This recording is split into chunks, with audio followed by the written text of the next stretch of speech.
My stepfather stole my $214,000 college fund, while I worked 3 jobs and took massive loans. I should have known something was wrong when Richard bought his 3rd boat. There I was, 26 years old, sitting in my cramped studio apartment eating ramen noodles for the 4th night in a row, staring at my student loan balance of $85,000 on my laptop screen. Meanwhile, my stepfather of 15 years was posting Instagram photos of his brand new 30-foot yacht with the caption, "Living the dream. Grateful for all our blessings, right. Let me back up and tell you how I got here. Because this story starts way before the boats and the vacation homes and all the other luxury crap that should have been red flags the size of Texas. My dad died when I was 10. Heart attack, completely unexpected, left my mom and me devastated. But he was smart about money, always planning ahead. He had a life insurance policy worth $180,000, and he set it up in a trust specifically for my education. College, graduate school, whatever I needed to build a future. The man was thinking about my 20s when I was still losing teeth. A year later, Mom met Richard at a grief counseling group.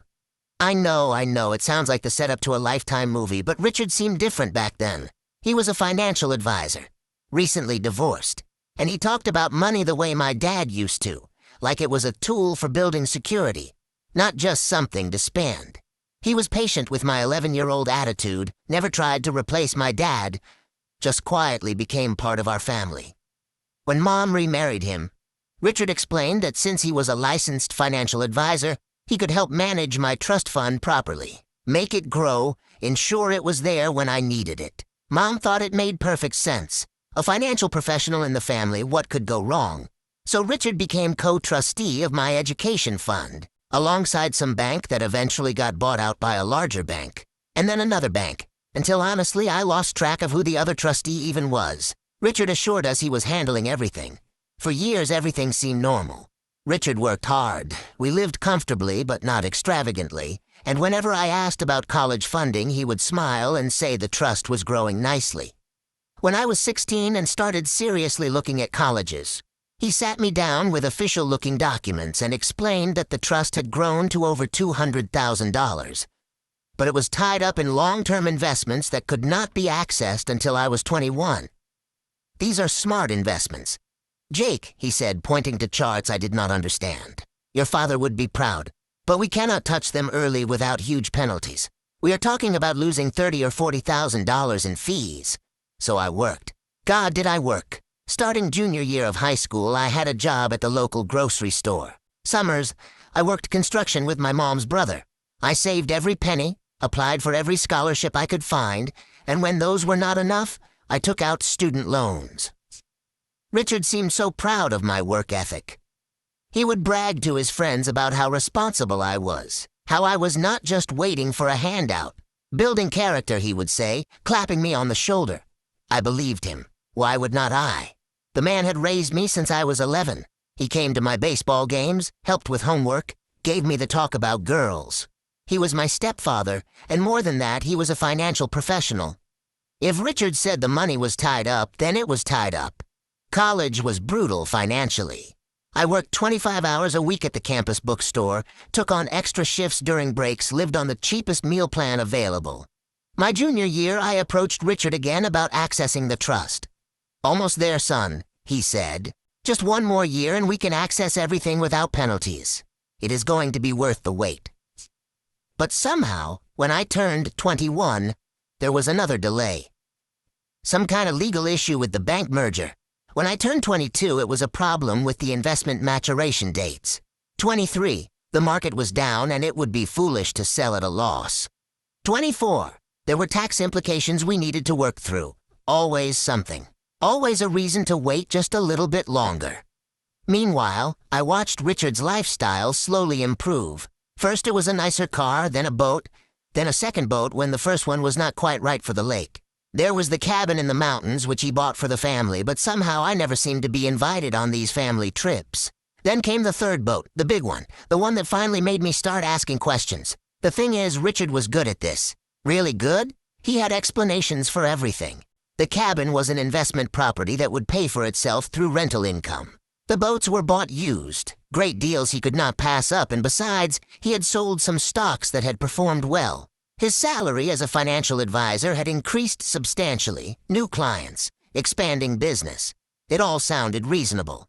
Richard had always been good with money, that was literally his job. And I was busy with my own life, graduating college, starting my career in graphic design, trying to pay down those student loans that seemed to grow faster than I could pay them off. But that third boat, man, that was what broke the spell. I was visiting for Mom's birthday, and Richard was showing off the new yacht like it was his firstborn child. Talking about the custom interior, the navigation system, how much he had spent on upgrades. And something in my brain just clicked. I went home that night and started doing math. Really looking at the numbers for the first time in years. Richard made good money as a financial advisor, I knew that. But even with a six-figure salary, how do you afford 3 boats, a vacation home, luxury cars for both him and Mom, and all the other expensive toys I had been seeing over the years? Either he was the best financial advisor in the state, or something was not adding up. So I decided to do some digging. First, I called the bank that was supposedly the co-trustee of my fund. Took me 3 different phone calls and 2 transfers to find someone who could help me. But eventually I got connected to a trust administrator named Mrs. Patterson. I am calling about a trust fund that was set up for me when I was 10, I explained.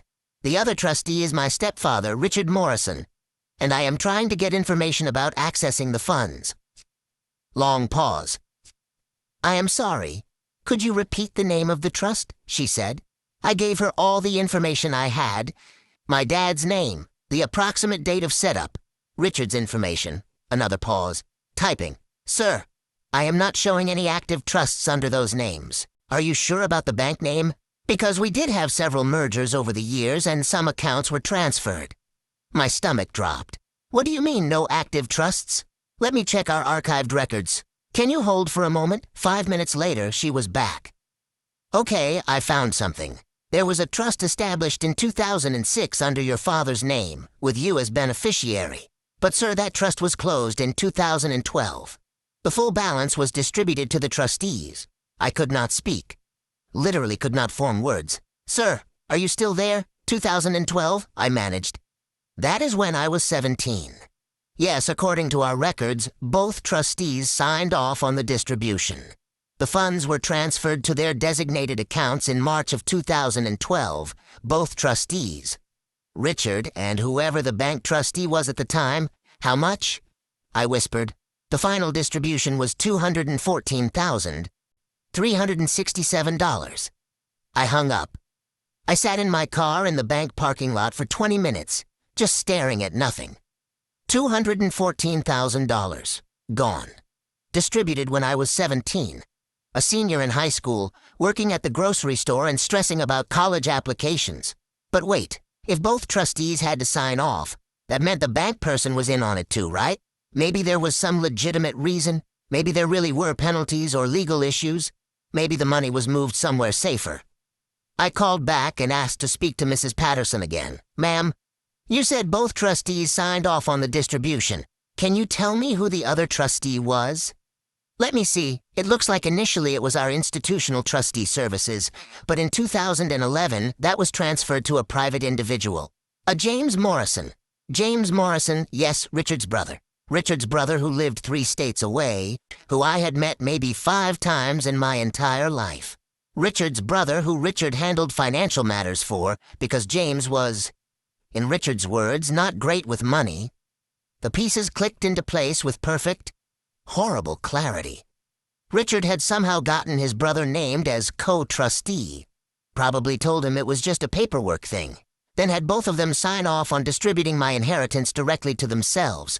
$214,000 split between them, right around the time Richard bought his first boat. I drove home in a daze. Called in sick to work. Spent the next 3 days researching everything I could about trust funds, fiduciary duty, and financial fraud. What I learned made me sick. As a trustee, Richard had a legal obligation to manage the trust solely for my benefit. Distributing the funds to himself was not just wrong, it was criminal. Breach of fiduciary duty, theft, potentially even wire fraud since it involved bank transfers. And since he was a licensed financial advisor, it was also a violation of his professional ethics that could cost him his license. But I needed proof. Real proof, not just phone calls to banks. That weekend, I drove to Mom's house when I knew Richard would be at his golf tournament. Mom was out shopping, so I had the house to myself. I went straight to Richard's home office, the one he had always kept locked, but I had seen him go in and out of 1,000 times. The key was in the kitchen junk drawer, same place it had been for years. Inside, I found filing cabinets full of financial documents, client files, investment records, tax returns going back 15 years. And buried in the back of the bottom drawer, a folder labeled Morrison Family Trust. Closed. My hands shook as I opened it. Everything was there. The original trust documents naming me as sole beneficiary. Correspondence with the bank about transferring the co-trustee responsibilities to James. Forms signed by both Richard and James authorizing the distribution. Bank statements showing the money being transferred into 2 accounts, one belonging to Richard, one belonging to James, and then photocopies of checks. $27,000 from James to Richard, dated 2 weeks after the distribution. Another $15,000 3 months later. Another $20,000 6 months after that. Richard had paid his brother to sign off on stealing my inheritance, then paid him back in installments so it would not look suspicious. But that was not even the worst part. At the bottom of the folder was a handwritten note in Richard's writing. Jake College Timeline. Tell him market conditions poor until age 24, then gradual access. Should be enough runway for full payoff by 27 if needed, full payoff. He had a plan for how long he could keep lying to me about my own money. I took pictures of everything with my phone, put the folder back exactly where I had found it, and locked the office. I was sitting on the couch when Mom came home with groceries. Jake. "Honey, I did not know you were coming over," she said, smiling like nothing in the world was wrong. "Mom," I said carefully, "what do you know about Dad's life insurance trust?" She froze. A bag of groceries in each hand. "What do you mean?" "Sweetie, the trust fund Dad set up for my education. The one Richard has been managing." She set the groceries down slowly, not making eye contact. "Mom, Jake, maybe you should talk to Richard about this." "Mom, I need you to tell me what you know." She sat down across from me, looking older than I had ever seen her. "Richard said the investments were not doing well," she said quietly. "He said we might need to supplement your college costs, but that it would work out in the end." "When did he tell you that?" "A few years ago. When you were in college a few years ago." "Mom, the trust was closed in 2012. Richard and his brother took all the money when I was 17. I watched her face crumble. "That cannot be right," she whispered. I pulled out my phone and showed her the pictures of the bank documents. She looked at them for a long time without saying anything. "Mom?" I said gently. "Did you know?" More silence. "Mom." He said it was temporary. She finally said, so quietly I could barely hear her. "He said the market crashed and the investments were worthless, so he moved the money to protect it. He promised he would pay it back before you graduated." I felt like I had been punched in the chest. "You knew." "He promised, Jake. He swore he was just protecting it. For 9 years. Mom, you let me work myself to death and take on crushing debt for 9 years while you knew my inheritance was sitting in Richard's personal account." She was crying now, but I felt nothing but anger. "We have 2 other children to think about," she said. "Sarah and Michael. They are going to need college money too. Richard said if we were smart about it, there would be enough for everyone, Sarah and Michael. My 8- and 10-year-old half-siblings who were currently enjoying a lifestyle funded by my stolen inheritance." "So you chose him," I said. "You chose Richard and your do-over family over your first son. It is not like that, Jake. It is exactly like that." I stood up to leave. "What are you going to do?" she asked. "I do not know yet," I said. "But Richard stole over $200,000 from me, Mom. That is not a family disagreement. That is a felony." I spent the next week researching lawyers and gathering more evidence. I found Richard's professional license number and looked up the ethics requirements for financial advisors. I researched the statute of limitations for trust fund theft in our state. I made copies of everything and stored them in 3 different places. Most importantly, I found out that Richard's professional licensing board took theft by financial advisors very seriously. A criminal conviction would automatically trigger a license review, and trust fund theft was exactly the kind of violation that resulted in permanent license revocation. I also discovered something interesting. Richard had been bragging to his golf buddies about his investment prowess, how good he was at growing his personal wealth. One of them had even asked him for financial advice and become a client. If Richard lost his license, it would not just hurt him, it would hurt his entire business reputation. The following Friday, I drove to the police station and filed a report for theft and breach of fiduciary duty. The detective I spoke with was sympathetic, but explained that financial crimes like this could take months to investigate and prosecute. However, she said, you might want to also file complaints with any professional licensing boards. Sometimes those move faster than criminal cases, and they can act independently. So I did. I filed a detailed complaint with the state board that regulated financial advisors, including copies of all the documents I had found. I explained that Richard had used his professional position to gain access to a trust fund, then systematically stolen from it while lying to the beneficiary for nearly a decade. Then I waited. The criminal investigation moved slowly, as expected, but the licensing board moved much faster. About 6 weeks later, Richard called me. "Jake," he said, his voice tight with controlled anger, "we need to talk." "About what?" "You know exactly what. I just got a letter from the state licensing board. They are launching an investigation into my handling of your trust." Okay, that is all you have to say. What do you want me to say, Richard? I want you to call them and tell them this was all a misunderstanding. That you were confused about the timeline. I almost laughed. Confused about the timeline, Jake. If this goes forward, it could destroy my career. I could lose my license. You should have thought about that before you stole my college fund. I did not steal anything, he snapped. That money was invested for the family's benefit. Your college was paid for. My college was not paid for, Richard. I have $85,000 in student loans. You have a degree and a job. The investment in the family's stability was more important than avoiding some student loans.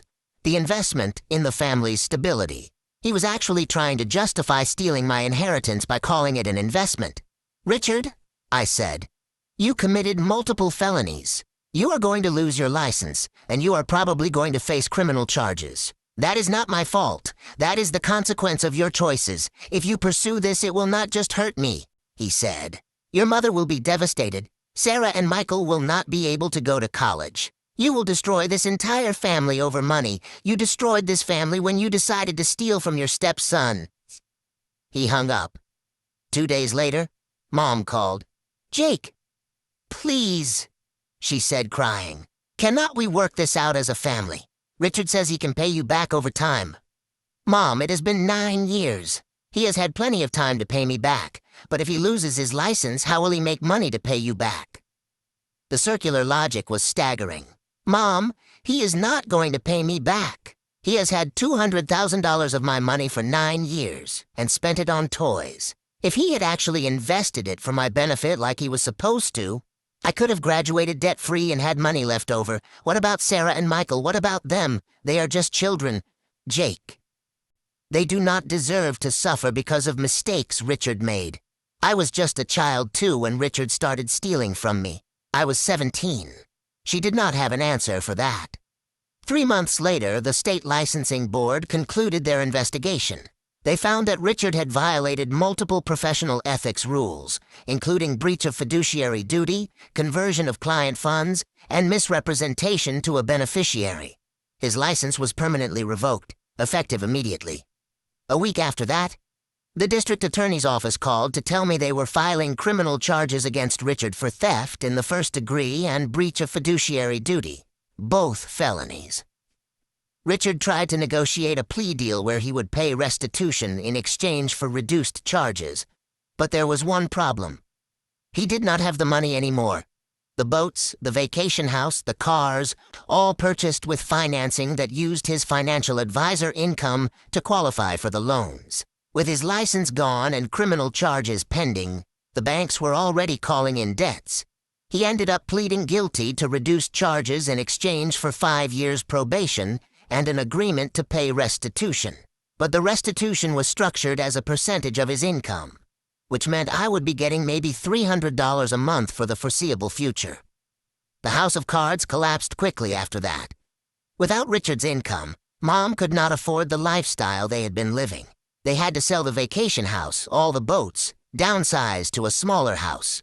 Sarah and Michael, my half-siblings, suddenly understood that their comfortable life had been built on something unstable. Mom divorced Richard about a year later. She said she could not trust him anymore, but I think it was more practical than moral. She needed to protect herself financially and establish that she had not been complicit in his crimes. These days, I have a complicated relationship with all of them. Mom and I talk, but there is a distance there that was not there before. She chose Richard over me when it mattered, and that is not something you just get over. She is back to working full-time and struggling financially, which part of me feels bad about. But mostly I remind myself that she made her choices, Sarah and Michael. Now 11 and 13 do not really understand what happened. They know their dad did something wrong with money, and that is why their parents got divorced, and they had to move to a smaller house. Mom has asked me to have a relationship with them since I am their big brother. But honestly, it is hard. Every time I see them, I think about how their comfortable childhood was funded by my stolen inheritance. Richard occasionally sends me emails about how sorry he is and how he is working to rebuild his life and pay me back faster. I do not respond. His restitution payments come electronically, and that is the only contact I want with him. The money situation is slowly improving.